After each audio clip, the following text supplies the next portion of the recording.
This is Democracy Now!, democracynow.org, the Quarantine Report. I'm Amy Goodman. Ecuador is preparing to hold a partial recount of its February 7th presidential election. The left-wing economist Andrés Arauz placed first, securing nearly 33% of the vote, a third of the vote, but fell short of the 40% needed to avoid a runoff. Arauz has pledged to end austerity measures imposed by Ecuador's right-wing president, Lenín Moreno, who did not seek re-election. It remains unclear who Arauz will face in a runoff election on April 11th. Guillermo Lasso is currently in second place with 19.74% of the vote. Lasso is a right-wing banker running for president for the third time. An indigenous candidate, Yaku Pérez, who ran partly on an anti-extraction platform, has 19.38% of the vote. The frontrunner, Andrés Arauz, has been described as a protege of former Ecuadorian President Rafael Correa, who led the country from 2007 to 2017, and has been credited with lifting over 1 million Ecuadorians out of poverty. Arauz served in Correa's administration as director of Ecuador's central bank and later as Minister of Knowledge and Human Talent. He just turned 36 years old, would be Ecuador's youngest president if elected. Correa considered running for vice president under him on a ticket, but Correa was prevented from doing so because he faces an 8-year jail sentence on alleged corruption violations imposed by the Moreno government. Correa is now living in exile in Belgium. The election comes as Ecuador is facing an economic and public health crisis. At least 15,000 people have died in Ecuador from COVID-19, the actual number of deaths believed to be far higher. Ecuador recorded an excess toll of 40,000 deaths last year. Millions of Ecuadorians have fallen into poverty over the past year. We're joined now by the Ecuadorian presidential candidate, Andrés Arauz, who's on a short visit to the United States. He is joining us from New York City. We welcome you to Democracy Now! It's great to have you with us. Hi, Amy. It's good to be here. Thank you very much for the invitation, and I'm glad to be sharing here with the Ecuadorian community in New York and also with possible investors and the financial community here in New York City. Because the Ecuadorian community here in New York can vote, is that right? Yes, Ecuadorians can vote abroad, and then they can also elect representatives to our national parliament. That was one of the innovations of the 2008 Constitution, among many others, such as including rights for nature and the concept of buen vivir, or good living. So talk about the problems Ecuador faces, why you ran, what it means to be, as you call yourself, a heterodox economist. You're the presidential frontrunner. We'll talk about who you might face in the runoff. But the dramatic crises that Ecuador is facing right now, from the economy to the pandemic. Well, we're facing a double crisis right now. Basically, one of the pandemic, where the government was absolutely negligent regarding its management. We have the highest death toll after Peru in the world. This is a very serious case. Our numbers do not match. The Ecuadorian efforts at fighting the pandemic have been null. There have only been around 4,000 vaccines that have been delivered for a population of 17 million plus. And basically, the public health system has been under the strain of austerity. There have been over 6,000 public servants in the health system that have been fired during the pandemic because of stringent austerity policies that have had a huge impact on Ecuador's population, increasing poverty and inequality. So we have to face these two crises simultaneously, and we're proposing an aggressive investment plan, including emergency aid, similar to the paychecks that have been delivered here in the U.S., to the most vulnerable in the Ecuadorian population. But also we intend to have an aggressive program to have the vaccine available for most of Ecuador's population as a public service in the short term. This is very important for us to overcome these two crises in the very short term, because we're now facing what we call a lack of trust within Ecuadorian society, and we need to fix that as soon as possible. Otherwise, this might become even a humanitarian crisis. You have been described as Correa's pick to be the next president of Ecuador. Can you explain what you agree with Correa in his decade presidency? You served, of course, in his administration. What you agree with and what you disagree with? Well, we have had huge advances in terms of investment in infrastructure, higher quality education, a public health system that has been crucial to fight the pandemic. We created and rebuilt over 52 hospitals around the country. If those hadn't been available, the death toll would have been even higher.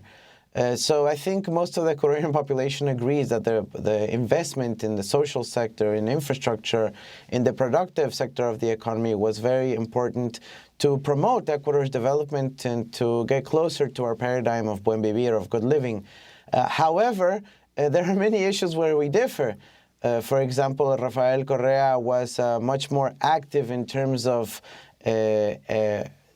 establishing differences with the political opponents, with confrontation with the media, for example. We think that freedom of expression is a human right, and as a human right, there are human rights legislations that should be enough to cover, for example, issues with the media and freedom of expression. Also, I think now we need a renewal in our politics. We're trying to promote a new generation of politicians and new and fresher ideas that have to do with creativity, innovation, the role of the digital economy, where we think we have huge opportunities for the Ecuadorian population once we go through these parallel crises that have been hitting our economy and our population very hard. How do you plan on renegotiating the debt? You have said that you would cancel the IMF debt. Massive protests took place last year against the Moreno government for their austerity measures. Yes, we had an uprising in October 2019 after the government of Moreno basically, on one stroke, increased over 200% the price of gasoline and diesel. That was a huge hit to the Ecuadorian people. So the people came out to the streets. Now there was huge repression, over 1,200 people that were jailed, many people that were killed, around a dozen or so. And this is not justifiable by any means in our country. We are against the austerity policies that were pursued by the government of Lenín Moreno. We want to implement a heterodox economic policy that will increase public investment, that will increase social protection for the population, and that will in itself create economic recovery in the short and the medium term. So this is what we're proposing, and including an emergency package for 1 million vulnerable families in the Ecuadorian population. Also, incredibly, the pandemic has created a new problem, which is lack of internet access for about half of Ecuador's student population that hasn't been able to continue their studies because of lack of internet. So we also need an emergency internet program, which implies large infrastructure investment to cover the entire Ecuadorian territory with quality internet for Ecuadorians, especially for youngsters. So one of your opponents, the indigenous environmentalist Yaku Pérez, ran on a platform calling for an end to mining and other extractive industries in Ecuador. He was arrested fighting mining projects during the Correa administration in which you served. He was jailed under his administration. The world is facing a climate catastrophe. Do you support these calls to end mining? And also, how would you improve relations with Ecuador's indigenous communities that were strained under President Correa? Well, I think Yaku Pérez's arrest at the time was a mistake. I think that made him famous, but on the other hand, I think it was a bit too much in terms of the policies that were pursued at that moment. I also think that the anti-extractivism agenda has to be perhaps a bit more sophisticated, a bit more detailed, because there are many issues that have to be covered, including, for example, industrialization of the mines, the development of the communities that are in the surrounding areas. We cannot have a neo-colonial extractivist agenda, but we can perhaps pursue a development-oriented mining and oil and agricultural agenda that takes into account the needs of the local communities and makes them the main stakeholders in these projects. They have to be linked with an entire educational and technological agenda so that the knowledge and the technology associated with those projects can remain in the country and especially in those communities. Now, I think we have a huge opportunity in Ecuador to propose unity of the progressive sector, the indigenous sector, and the social democracy sector, which, if you take into account in Ecuador in the last election, is above 2/3 of the votes and also 2/3 of the parliamentary representation. So we have a large opportunity to unite the progressive forces of Ecuador and to propose an agenda that furthers the agenda proposed in the Constitution of Ecuador of 2008, which includes what we call a plurinational and intercultural state with the indigenous movement. So I want to ask you about this runoff and whether you're concerned about it. On Monday, the Organization of American States expressed, quote, concern about Ecuador's election. How concerned are you that the OAS, that the United States could attempt to overturn this first election? Well, we're worried in the sense that there has not been a decision, a formal decision on who the two final parties to the runoff are. We know that we're going to be there, but by delaying the decision, there might be an attempt to delay the second round as well and even extend Lenín Moreno's period at the government. That would be unacceptable for the Ecuadorian population. Everybody wants Moreno out. He has been totally negligent with the management of our country, with the administration. So we're worried about that. We're also worried that the possible recount may create incidents that would imply destruction of electoral material, and that's not something that we want. We want a recount that is based on the Constitution, on the law, and if the recount does occur, we will need to be present as well. It cannot only be just a discussion between the second and third places. We also need to be there to safeguard that our votes are being monitored, that they are being taken care of. So let me ask you about Yaku Pérez's position on other countries in Latin America. He is running as an eco-socialist, but also has a long record of publicly criticizing many of Latin America's former progressive leaders, including Brazil's Dilma Rousseff, also Fernandez de Kirchner of Argentina. In 2016, he tweeted, "Corruption ended the governments of Dilma and Cristina. Now all that's missing is for Rafael Correa and Maduro to fall. It's just a matter of time." Yaku Pérez later supported the coup in Bolivia. He talked about Evo Morales as a little dictator. Can you talk about your positions on all of this? Right. First, I have to clarify that he's not running on an eco-socialist platform. He's basically running on an anti-progressive platform himself, even though the indigenous movement is much more diverse, much more heterogeneous, and the indigenous movement largely also supports our candidacy. We have very good relations with the indigenous movement in Ecuador, and several of our candidates are also from the indigenous movement, including former president of the CONAIE, Ricardo Urcuango. So I think the situation is a bit more sophisticated than that, and a bit more nuanced, and we are trying to build consensus and agreements around that area.